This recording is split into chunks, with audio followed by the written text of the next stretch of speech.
তো hi guys, আমি recent এই সিরিজটা শুরু করেছি যেখানে আমি নেক্সট 30 ডেজ শুধু পিওর ভেজ খাবো। তো আজকে হলো ডে 2।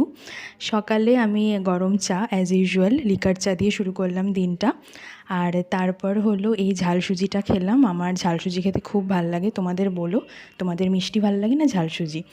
দেন দুপুরে ছিল গরম ভাতের সাথে এরকম চৌকো চৌকো করে কাটা আলু ভাজা, আর তার সাথে ছিল পটল ভাজা, তিঁতর ডাল আর মিক্স ভেজ। আমার এরকম চৌকো চৌকো করে কাটা আলু ভাজা, যার উপর একটু করে পোস্তর দানা ছিটিয়ে দেয় আমার মা, যেটা আরও বেশি ক্রিস্পি লাগে আলু ভাজাটা খেতে। I just love it. And then আমি বিকালে গেছিলাম একটু ঘুরঘুরু করতে আমার মা আর বাবার সাথে, আমার এক জেঠুর বাড়ি। তো এটা ছিল আমার লুক, কেমন লাগছে বলো। অ্যান্ড দেন এই কিউট পুচকিটার সাথে দেখা হয়েছে ওখানে। অ্যান্ড আসার সময় একটুখানি ব্রাউনি কিনে নিয়েছিলাম।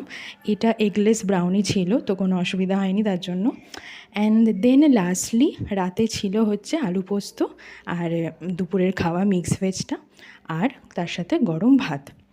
অ্যান্ড শেষ পাতে কি একটু মিষ্টিমুখ না হলে চলে, তার জন্য ছিল এই অরুণ আইসক্রিমটা। এই ফ্লেভারটা আমি ফার্স্ট টাইম ট্রাই করলাম।